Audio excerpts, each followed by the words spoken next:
घूमने पर निर्भर करता है। तो देखो ये है भूमध्य रेखा, क्या है मौसम का, ये है पृथ्वी का नमूना। खुद अंधेरे में है लेकिन स्कूली बच्चों के भविष्य में उजाला भर रहे हैं। ऐसे ही शिक्षक के साथ हम मौजूद हैं जिनकी दोनों आंखें नहीं हैं लेकिन वो बच्चों को पढ़ाते हैं। नमस्कार दोस्तों, एबीपी न्यूज़ में आप सभी का स्वागत है। मैं नितिन ठाकुर इस समय मौजूद हूँ मध्य प्रदेश के सीहोर ज़िले में। 5 सितंबर है, शिक्षक दिवस है।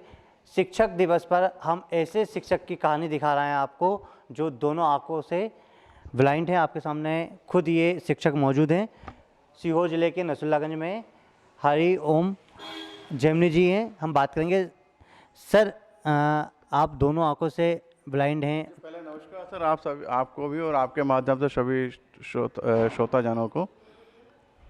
सर, किस तरह से बच्चों को पढ़ाते हैं? मैं सर वैसे तो लगभग 3-4 साल की उम्र से ब्लाइंड हूँ, तो मेरी पढ़ाई सारी ये जो दृष्टिहीन विद्यालय हैं उनमें हुई है।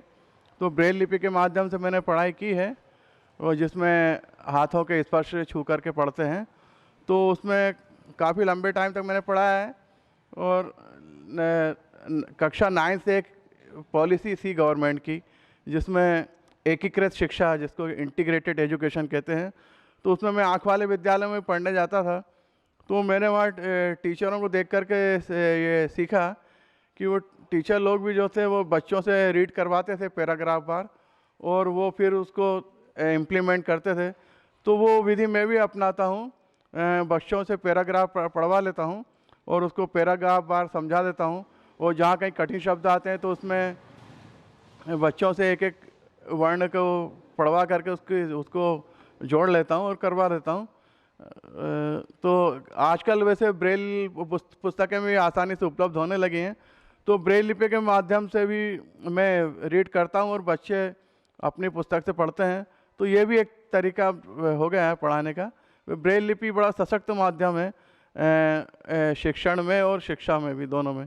सर, 18 किलोमीटर दूर जाते हैं आप नसरुल्लागंज से सिंहपुर तक, तो कई परिस्थिति का सामना करना पड़ता होगा, तो कोई दिक्कत आती है? किस तरह से आती है? और आमतौर पे तो अपना देश सेवा भावी है, तो लोग मदद कर ही देते हैं। इस तरह कोई बड़ी दिक्कत तो नहीं आती है।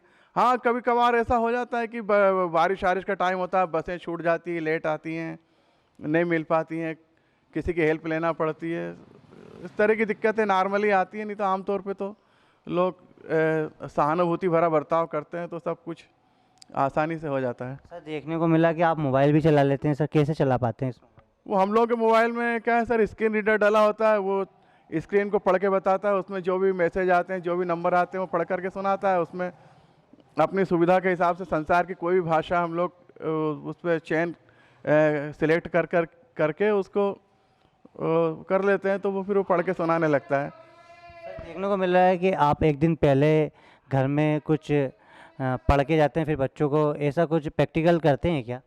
हाँ, कभी कभी तो करना पड़ता है, क्योंकि अब नया कोर्स आया है तो मुझे तैयार करके जाना पड़ता है।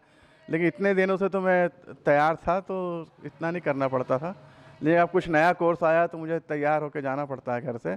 और फिर आजकल के बच्चे भी थोड़े से एक्स्ट्रा होते हैं, तो उनको शंकाओं का समाधान करने के लिए टीचर को भी प्रेफर तो होना ही पड़ता है। आप देख सकते हैं ये हमारे साथ कुछ शिक्षक हैं, दोनों आंखों से ब्लाइंड है, लेकिन कहीं ना कहीं जो शिक्षक दिवस है, शिक्षक दिवस पे जो शिक्षकों का सम्मान करना चाहिए, उसी तरह इनकी एक संघर्ष भरी ये कहानी है। और अब लगातार ये जागरूक हैं और बच्चों को पढ़ाने के लिए खुद नसरुल्लागंज से 18 किलोमीटर दूर सिंहपुर जाते हैं। एबीपी न्यूज़ के लिए सीहोर से नितिन ठाकुर की रिपोर्ट।